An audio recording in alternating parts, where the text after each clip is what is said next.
I'm Derek Shelmerdine. Welcome to another Rock and Roll Unravelled show.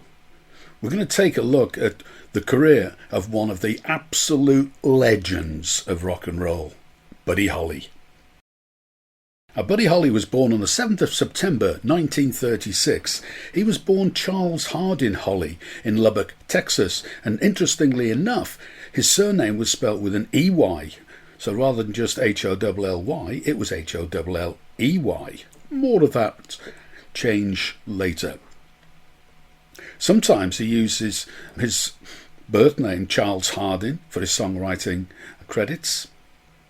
Buddy Holly started very young. He won his first talent contest in 1941 when he was just 5 years old. His first recording came around 1949, and he recorded with Bob Montgomery in 1952. By 1953, he was on local Lubbock radio station KDAV. Buddy Holly was very much developing his style at this time, and his ability to blend country music, rock and roll, rockabilly and R&B into a unique style made him a trailblazer in the music industry. Elvis had a big influence on Buddy Holly. Also did Chuck Berry and his driving guitar, Hank Williams' songwriting, and Bo Diddley's rhythmic patterns. All played their part in helping Buddy Holly develop his unique and brilliant style. In the summer of 1955, Bo Diddley had an R&B #1 with the self-titled single Bo Diddley. And hear the inspiration for some of the patterns that Buddy Holly later built into his music.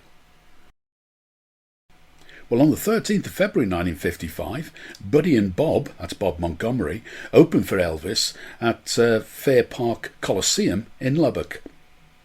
And Buddy and Bob described themselves on their business card as playing, quotes, Western and Bop. And in fact, 1977 saw the release of an album called Western and Bop, and that was Buddy Holly and Bob Montgomery. Elvis was a big influence on Buddy Holly, and I will hear a lot more about Buddy Holly's early recording career shortly.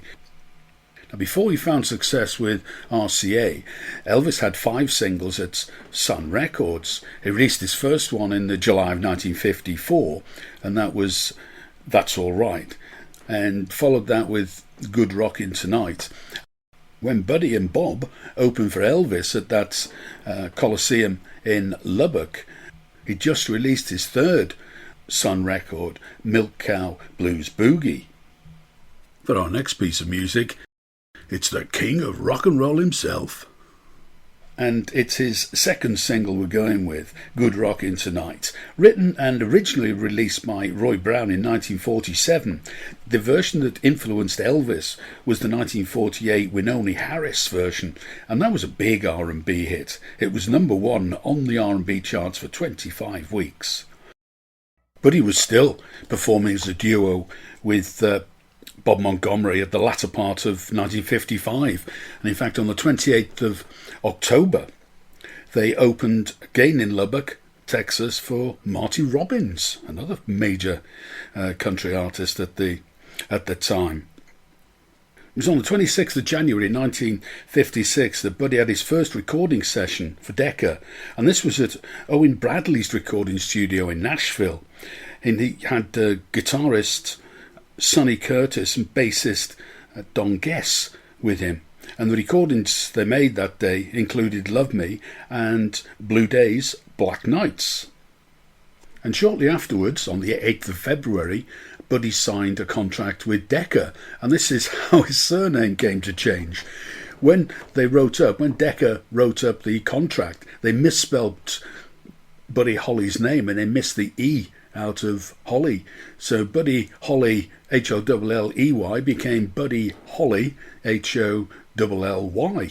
Buddy Holly took one look at this and thought, oh yes, I like that, I'll have some of that. And that's what he kept it. He kept it as the Hollly that we all know and love. Now on the 16th of April, Decca released Buddy Holly's first single, Blue Days, Black Nights, and that was the American release.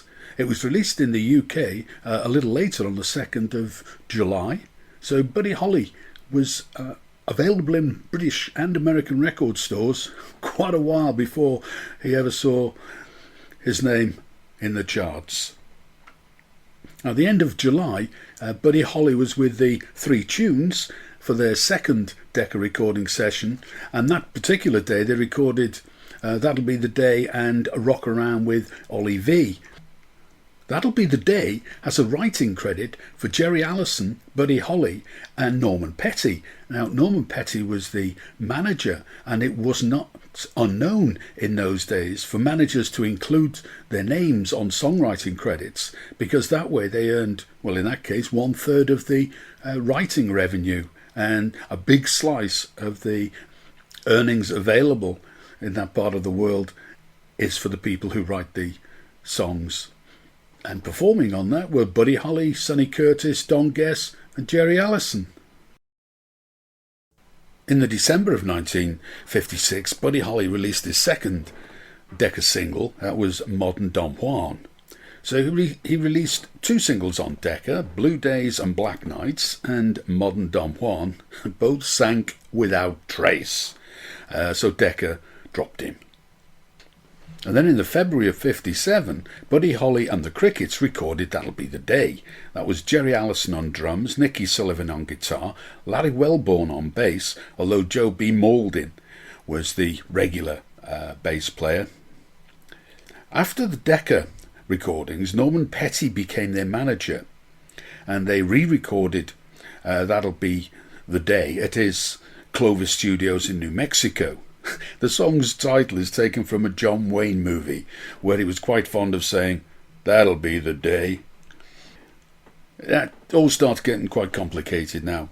Norman Petty was the manager for both Buddy Holly and the Crickets, but separately. They had separate recording deals, and they were released on 2 different labels, Brunswick and Coral. In America, the Crickets releases were on Brunswick, and the Buddy Holly credited releases were on Coral. Now, in the UK, it was all on Coral. Now, the problem was that Buddy Holly had previously been signed to Decca, which owned these labels, but was dropped, and as a result was prohibited from recording any of the songs he previously recorded at Decca. So when they released That'll Be the Day, it was credited to the Crickets. Now, this wasn't actually their first release together. In the June, they'd released the Buddy Holly credited Words of Love, but that had failed to trouble the charts. But their second release as the Crickets, although both are Buddy Holly and the Crickets, it's just the record labels in America that didn't quite point this out. And That'll Be the Day, that was a hit in America. It was a big hit. It made Billboard #1. It wasn't actually a hit in the UK. Their first hit in the UK didn't come until 5 months later in the December with Peggy Sue. You're listening to the Rock and Roll Unravelled show with Derek Shelmerdine. Each week we take a look at the music of the 1950s, 60s and its roots. The artists, record labels, producers, concerts, in fact, all aspects of the music world. This week, it's Buddy Holly. In the November of 1957, they had their second hit with Peggy Sue. This one was credited to Buddy Holly on Coral, and it made #3 in America, and it gave them their first hit in the December in the UK, where it was top 10 there as well. There's quite an interesting story behind the Peggy Sue title. Peggy Sue Guerin was Jerry Allison, the drummer's girlfriend, and the song was co-written by Jerry Allison and Buddy Holly. Now, Buddy Holly's original name for the song was Cindy Lou, but Allison persuaded him to change it to Peggy Sue to help him impress his girlfriend. It worked. They were married. Sadly, it didn't end well. Now, even more interesting when you look at the 2 albums released. The first, The Chirping Crickets, in the November of 57, and then in the February of 58, they released Buddy Holly, and that was on Coral, and obviously the Crickets was on Brunswick. But if you look at the two albums, they really show how the record labels were positioning them very differently. With the Chirping Crickets album, the cover photo shows the four of them standing together with absolutely no prominence whatsoever for Holley. And on the back cover, there's a description of the band, not a lot of information about the band, just gives the instruments they play. And for Buddy Holley, it describes him as lead singer, guitarist, and founder of the group. And the album is very much not positioned as Buddy Holley and the Crickets. Now a track from that Chirping Crickets album, Maybe Baby. This, in fact, in March 1958, went on to give them a number 17 on the Billboard Hot 100. And when you look at the second album then, Buddy Holley, credited to Buddy Holley on the Coddle label, released in the February of 58, it's even more differentiating, as it were. And interestingly enough, Buddy Holly's not wearing glasses on the front cover, on the portrait photo of him. A very rare photo without glasses. And on the back sleeve, it simply describes them as Buddy Holley, vocal with instrumental accompaniment, with very little reference to the Crickets, very much positioned as a Buddy Holley album. Well, things are going well now. By December 57, they have their first appearance on the Ed Sullivan Show. And in fact, Nicky Sullivan left the Crickets shortly after that particular gig. On the 1st of March 1958, Buddy Holley and the Crickets came to the UK for their first UK tour, and they opened in London.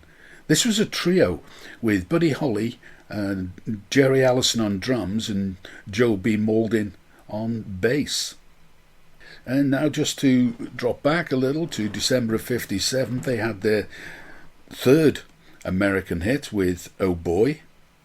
I got them just into the top 10. That was released as The Crickets on Brunswick, and the B-side was Not Fade Away. And one of the great things about Buddy Holley, of course, is the legacy. It had a terrific influence on an awful lot of people in the early 60s and beyond. And a lot of people covered Buddy Holly songs. And what we're going to hear now is the Rolling Stones version of what was the B-side to Oh Boy, Not Fade Away. This was a good hit for the Stones. It was their third UK hit. It got them into the top 5. And it was written by Buddy Holley, and the label credits Petty and Hardin. So Norman Petty still getting into the writing credits. Well, from the Rolling Stones in 1964 back to Buddy Holly in 1958.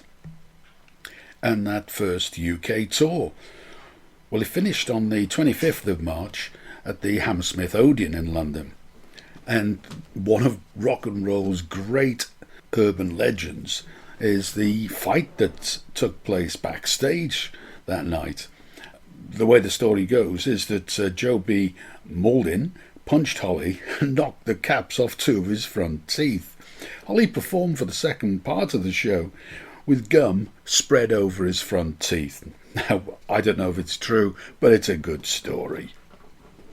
And a few days later, they were on tour in America. It was a tour promoted by Alan Freed.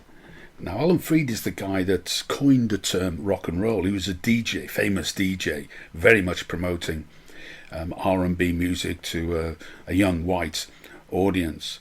But also he got caught up in the payola scandal. Now, I mentioned earlier that Norman Petty managed to get himself attached to an awful lot of writing credits so that he could get the royalties. Well, that was tend to be known as payola, DJs being paid to promote particular artists and bands.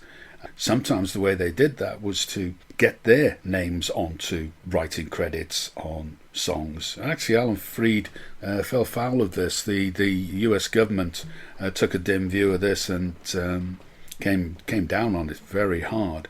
And Alan Freed was actually destroyed in the payola scandal that he became involved with.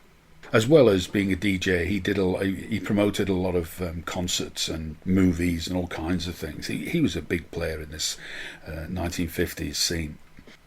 On the 3rd of May, the tour reached Boston, and the famous Boston riots occurred. And what happened was, during the show, the house lights were brought up to attempt to stop the rowdiness and kids dancing in the aisles. And Alan Freed took to the stage and appealed to police to turn off the house lights. And he's alleged to have said, "It looks like the police in Boston don't want you kids to have fun." Well, the violence escalated. Outside the theatre, there was a stabbing, and as a result of the violence, the rock and roll concerts in Boston were banned. Freed was actually charged with inciting a riot, although the charges were eventually dropped. And going back to Peggy Sue, I mean, there is a song, Peggy Sue Got Married, and that was on the 22nd of July 1958, and she married, of course, Cricket's drummer Jerry Allison.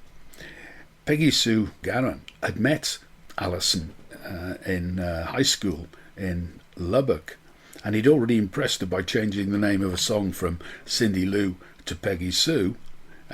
They were married, as I say, on the 22nd July 58, but sadly it all ended in divorce. And our next song, obviously, going to be Peggy Sue, but it's not going to be the Buddy Holly version or the Crickets version. Well, in a way it is the Crickets version, but this is Bobby V and the Crickets. Bobby V actually owes the beginning of his career to Buddy Holly.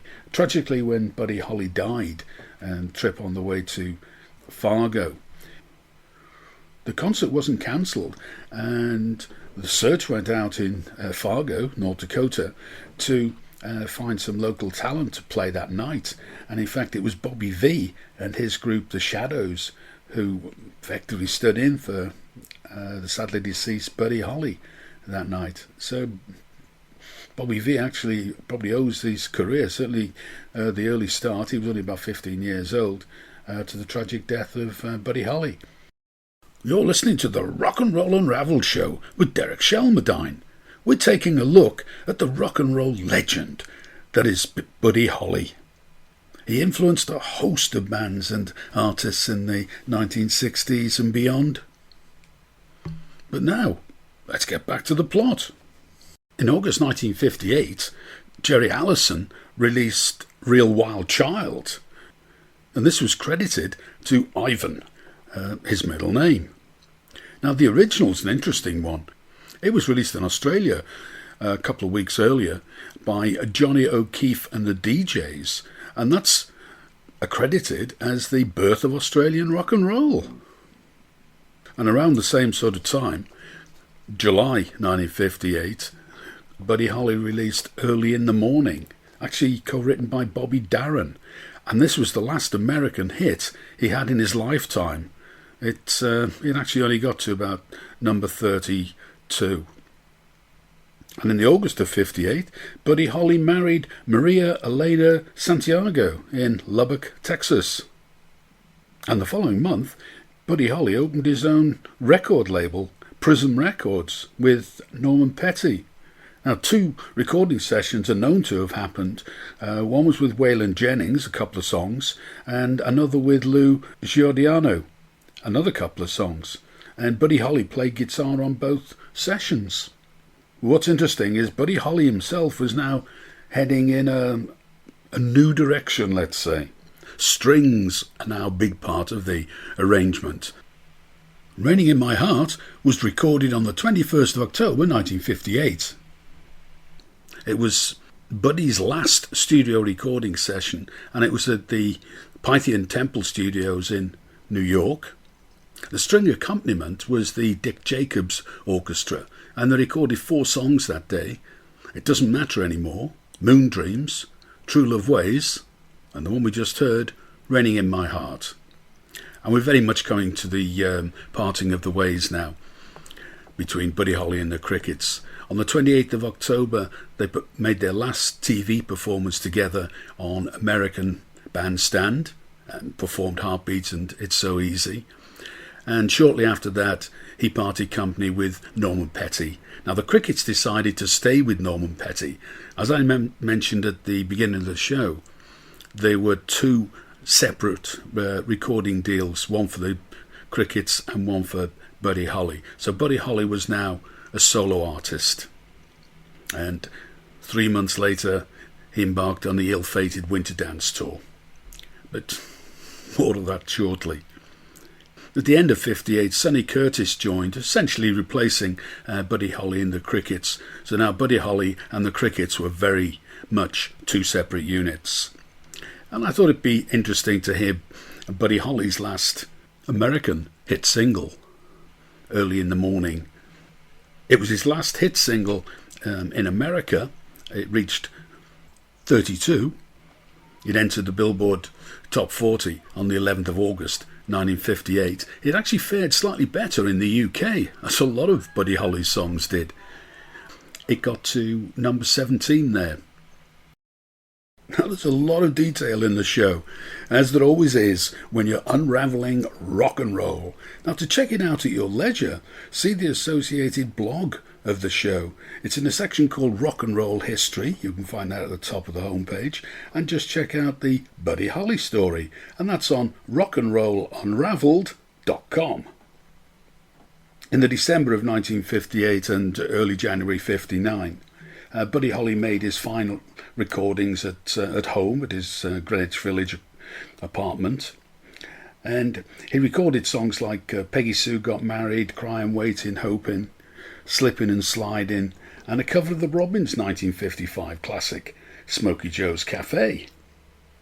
Well, on the 16th of January 1959, Buddy Holly entered the UK charts for the last time in his lifetime. It was there for just 1 week, but Heartbeat reached number 30. It wasn't a hit in America. Interestingly enough, it's an opportunity to mention somebody that you don't hear about very much in association with Buddy Holly, the Pics, a vocal group in the same sort of way as Elvis Presley's backing group, the Jordanaires, and they often provided vocal backing to a lot of Buddy Holly's songs, but they were never credited, which is interesting, unlike the Jordanaires on Elvis's recordings, who actually received a Jordanaires credit. On the 23rd of January 1959, Buddy Holly's Ill-Fated Winter Dance Party tour opened at George Devine's Ballroom in Milwaukee, Wisconsin. Buddy Holly was a solo performer now, and his backing group was Tommy Alsop, guitar, Carl Bunch, drums, and Waylon Jennings on bass. Now, this tour was across America's Midwest in midwinter. It's very, very cold. And he embarked on this tour because he had financial disputes going on, basically, partly caused by the fact that there were two contracts, Buddy Holly contract and a Cricket contract. As I said, this was very cold. The conditions on the tour bus were absolutely dire. It was constantly breaking down. In fact, you could see how bad it was. Just before the last performance Buddy Holly gave, Carl Bunch had been hospitalised with frostbite. But he did rejoin the tour later.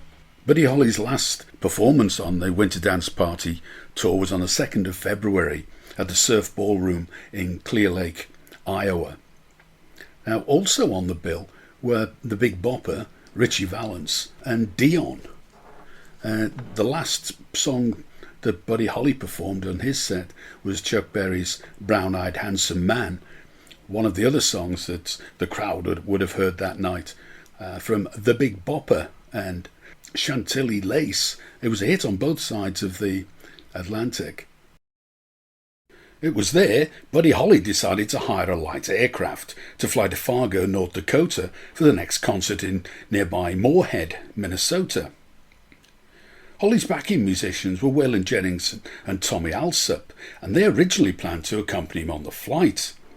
However, it didn't quite work out like that because the two stars of the show were also tired of the life on the freezing tour bus and wanted to fly with Buddy Holly to Fargo.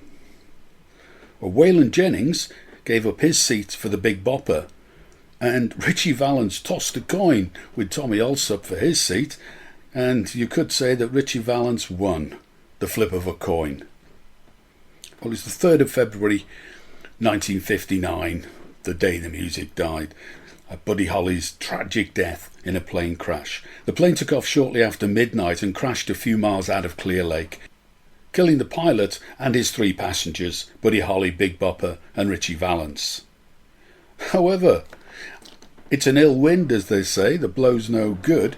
The tragedy actually launched the career of Fargo's own Bobby V. After news of the crash broke in Fargo, the search went out for some local talent because the show that evening was not being cancelled, and 15-year-old Bobby V and his backing group, The Shadows, performed at the Moorhead concert that evening. The tour continued as well. Frankie Sardo and Dion stayed with the tour, and they were joined by new headliners Jimmy Clanton and teen idols Fabian and Frankie Avalon. The tour continued and ended on the 15th of February, the final show being at Springfield's Illinois State Armory. Buddy Holly's legacy lives on.